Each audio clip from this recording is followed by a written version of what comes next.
Version of Animal House, Dr. Kevin and friends bringing in PJ. Oh, wait, would you like a little something? I got a little something there for you. You're a little hungry fella.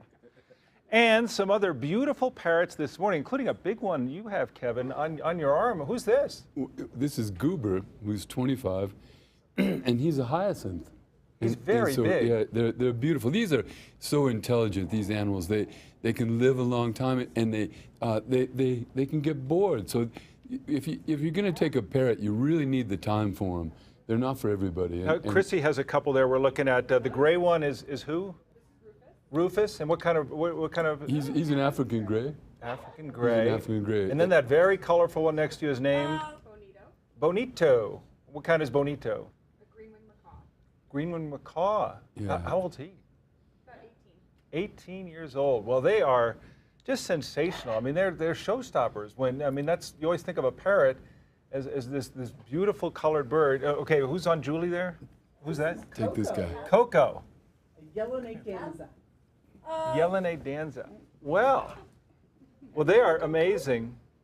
Now let's go back, because Goober here with me, this is such unique coloring. I mean, the color in general, and then those bright yellow orange eyes, they're beautiful. Incredible colors with these guys, and they're very intelligent. As you can listen to our one little friend, they're great imitators of human voices, and so they like ravens and crows can imitate a lot of sounds. And how often do you have to work with them to get them to repeat or say things? Is it some birds quicker than others? Some are quicker than others, but many of them will do it. I don't think you have to work with them very hard to mimic some of the sounds. I wonder, do you have to work with them to get them to stop?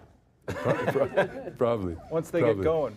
But they're gorgeous animals, and they're so intelligent. These guys have they really do have requirements as far as socialization and being with their people, getting into trouble with feather plucking and some of the boredom things. Where are you going? Now, how long do they live? I mean, you're talking about 25, 18-year-olds, some of the larger ones. Some of the larger ones can live way over 50 years, 75 years. So I tend to think of them, obviously, as tropical birds, and having them as pets here requires you making some concessions to where they need to live and how they need to live. They do. They need some space.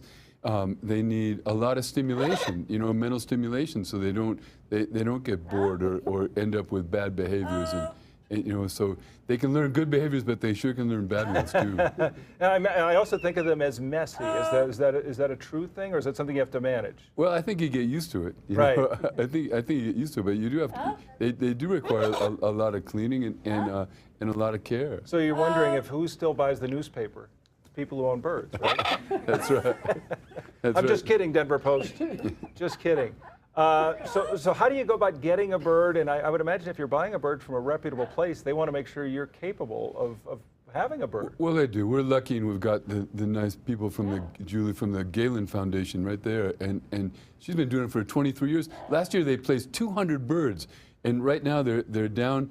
They've got a nice space in Elizabeth with enough space out there, and they interview their people really strictly and rigorously, and they've sometimes had up to 5,000 birds because a lot of them get rehomed because people don't have the time for them. I couldn't believe how gently that Goober just took this peanut from me, because you see this. I'm sure he could crush things with that beak, and it is a big, powerful beak, but he just very gently plucked it from my fingers. Their beaks have the strength of a dog. Really? The jaws of a dog. Yeah, they can open their nuts, so they're it's incredibly strong jaws. Well, Chrissy and Julie and Goober and PJ and all the other birds, we thank you for coming in, and Kevin, thanks as always for making it possible. Thanks for all you do for animals. This is a beautiful way to start a Monday morning. I am a little creeped out with this guy. I know. I hear you right there, PJ. All right, Natalie, back to you. Would you like a bird? Yes, bring them by. He's talking in your ear. Goober's my new best friend. I have a producer in one ear and a PJ in the other. And which do you prefer? And the other voice is in my head, too. It's getting a little loud in there. All right, thanks to all of you. Good to see them this morning.